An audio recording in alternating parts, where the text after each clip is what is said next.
how's it going out there today? Happy Monday morning to everybody. Hope you're having a good Monday. I'm at the old cold storage here in Ohio. It was a very nice night last night. I did not have to idle the truck, and that was awesome because I've been idling a lot in the last week. So to get a night of complete no idling was awesome. I want to talk to you about the load I'm on here, but first I want to rant about cold storage a little bit. Why does cold storage have appointment times? I showed up this morning, perfect timing, walked in the door 5 minutes before my appointment time, because everybody knows any time before your appointment time at cold storage is typically a waste of time. So I don't try to show up real early, you know. So I show up 5 minutes before my appointment time. I walk in there like I own the place. I slam the paperwork down on the counter.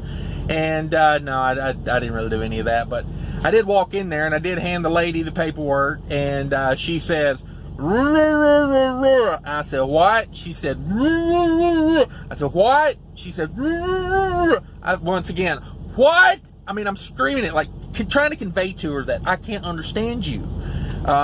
You know, you're 12 feet from the plexiglass wearing a mask, and I'm deaf, and like, I don't know, it's just like, I don't know. You can't understand people like that. So anyway, finally she takes off the mask because she realizes, hey, this guy can't hear me and he can't read my lips. So she says, I'm not ready for you yet. You'll have to go across the street and park. And I says, nicely, I say, I had a 10 o'clock appointment and it is 9:55. And she says, yes, go park across the street because I don't know if you know this or not, but you're at a cold storage and we don't care about appointment times. And she said, let me show you when you'll get unloaded. And she closes her eyes and picks up a dart and throws it at the clock. And whatever time it hits, that's when you'll get unloaded. That's basically how cold storage works. For you, for the new guys coming into the industry, if you're going to do reefer work, that's how cold storage works, just so you know. So let me talk about this load here. This was a really good paying load I just did. And let me tell you how I got this load.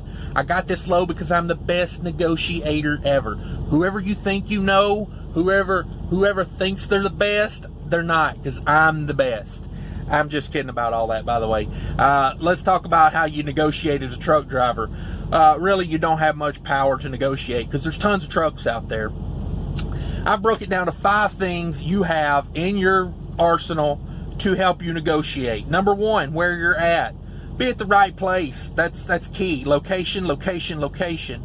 Number 2, time it perfectly. So show up at the right place at the right time with the correct availability. That's number 3, availability. You got to have some hours if they want it run straight through, or you know, you can't be at the end of your 70 and take a 1,000-mile load that's got to be there, you know, the next day.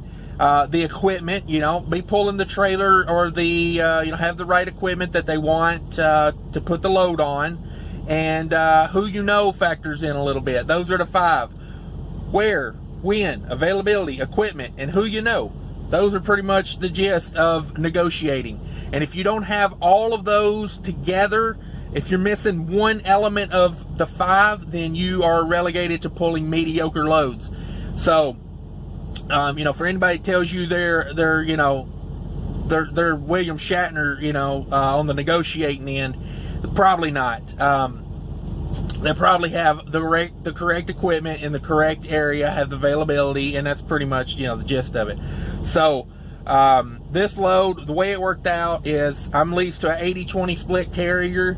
I book a lot of the loads. I have, I look at loads on the load board when I have time. If not, I call the office, and I have somebody in the office that is constantly on the load board scanning for loads. And, I look at mainly like, DAT, but they go in depth on all these other little load boards. Every mega carrier has their own load board. So they, they're in depth. They're going through like 30 load boards at a time, all day scanning for loads. They've got notifications set for certain loads. So, they're working the angles. So I'm pulling a load, my last load, I'm pulling in Chicago Saturday morning. We have a direct customer in Chicago that goes from Chicago straight back to Minneapolis, but the earliest they could get one of those was Monday morning, and I didn't want to do a 34-hour restart right before I went to the house to do a 34-hour restart at the house. So I said, well, I call them, I say, hey, can we find something Saturday afternoon? Doesn't have to be spectacular. I just don't want to lose, a day and a half. set until Monday morning. So they found a load back to Oklahoma area, just where I came out of. It was a 1,000-mile load. It was paying like $2,200, somewhere in that ballpark. I think 21, 22, if I remember correctly. I said, hey, it's picking up on a Saturday afternoon. I'm gonna push for 2,500 because, you know, if you're loading out on a Saturday afternoon and you want it there like Tuesday morning, you know, chances are you need that moved. So they wouldn't come up on it. I was like, maybe I will take it for 2,200. So I was kind of in the mindset of, I'm going to do that load. And then I got a call about this load that I took. And I said, yeah, let's do that one instead, because this load was a better load to me as far as filling in time. And I can get one of those. I'm on a deadhead out of Ohio back over to Chicago and get one of those. So I still get one of those. I just get the Tuesday morning one instead of the Monday morning one. And it pays better for me to deadhead back to Chicago than it does to pick up a load here in Ohio and go back to Minneapolis from here. Because loads from here to Minneapolis are paying like $1,200 to $1,400 right now. I can deadhead to Chicago and get almost $2,000 for a load back to Minneapolis because it's direct. So with all that being said, let's talk about the load I just got done doing. So this load paid $1,125. We tried to get $1,300 out of it because it did load on a Sunday. They already had a lot of money on it, paying $1,125. It was 158 loaded miles. So they were already paying $7.12 a mile, $7.12 a mile on the loaded miles. So getting them to come up to $1,300 was, you know, not likely, but, you know, I said, hey, call them and see if they'll do it, but I'll take it at $1,125. They wouldn't budge an inch on it. So we took it. And I had 104 deadhead miles into that load. So I had 264 total miles on the load.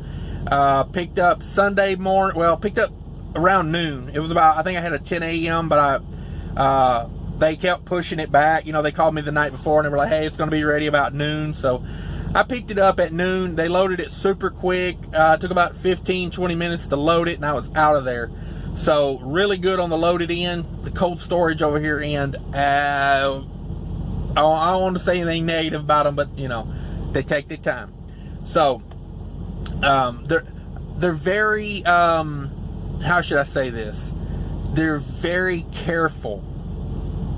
They don't want to get in a rush and mess anything up. They're very careful. We'll put it that way. But honestly, if you can find something more inefficient than cold storage, and you can't count the government, because those are the most two inefficient things on earth. But if you can find me something more inefficient than a cold storage warehouse, leave it in the comments. I would love to know. Because cold storage is like a time vampire. It will just take your time and send you on your way. So, anyway, $1,125 to the carrier, $900 to the truck, $712 loaded miles, $426 all miles. Love that stuff. That is a good time. I didn't spend anything on this load. I didn't get any fuel. I already bought more fuel than I needed on the last load. At the end of last week, I put on about 100 extra gallons than I really needed, so I carried that over to this load. So yeah, $900 to the truck, no deductions. But to be realistic about it, let's explain a little bit of the fuel in that, because I don't want people to think, you know, like, well, I don't want to make it, you know, you're not going to do a load without counting some fuel. You know, like, this thing doesn't run on fairy dust. It runs on diesel. It was 264 total miles. You know, 104 of that was empty, so I was probably getting like 9, 10, 11 miles a gallon empty. 158 loaded. Yes, it was a heavy load. It was 44,000 pounds, 42 degree continuous, fresh produce, and so let's say 7.5 miles a gallon. I didn't idle any last night. I idled a little bit yesterday afternoon before it got cooled off. So let's just say 7.5 miles a gallon to be generous. You know, probably was better than that, but we'll ballpark it 7.5. That's 35 gallons of diesel. I'm paying a little over $2 a gallon right now on diesel. So let's say $100 total. Probably put about 70 in the truck, 30 in the reefer. You know, you can adjust that a little bit. You know, maybe you know, maybe 75 in the truck, 25. But anyway, $100 on fuel. So, you know, $11.25 to the carrier, $900 to the truck. Let's knock $100 into fuel on that. And, you know, still leaves $800 for less than a 24-hour load. I wish I could do those more often, but they're just not always there. They're not always available. Even though, you know, my negotiating skills are impeccable. But yeah, that's what the load was, guys. Good load. I'm glad it worked out like it did. Glad I could grab it. You know, sometimes if these short loads are paying really good, I'd rather do a short load. But you know, it doesn't always work out. You got to be in the right spot at the right time with the right equipment and the right amount of hours to go, and you got to know people. You got to know people's not always a factor as big as the other four, but if you don't have all four of those together, then you're typically pulling just, you know, regular loads. You're not going to get a load that pays, you know, $7.12 a mile or $4.26 all miles, even though it was a really short load. You know, like this load, I would say if this load didn't have to load out on a Sunday and be here, you know, like if it didn't load out on a Sunday, say this load picked up on a Monday morning or a Tuesday morning, I would say this load would probably have been more like, you know, an $800 load. But they knew they had to pay more because it picks up on a weekend. So that being said, when you are negotiating, always ask for more money, number one. And number two, if it loads on a weekend, set your number really high and try to hold to it. You know, but don't let that $100 keep you from pulling, you know, an $1,100 load that you pretty much have no cost in. You know what I'm saying? So with that, guys, I'm going to get off here. Appreciate everybody watching. Hit the like, share, subscribe. Be sure to watch out for me going live and come in and join the conversation. We just talk shop. We talk a little trucking. Come check it out. It's fun. And, yeah, take care of each other out there. Until next time.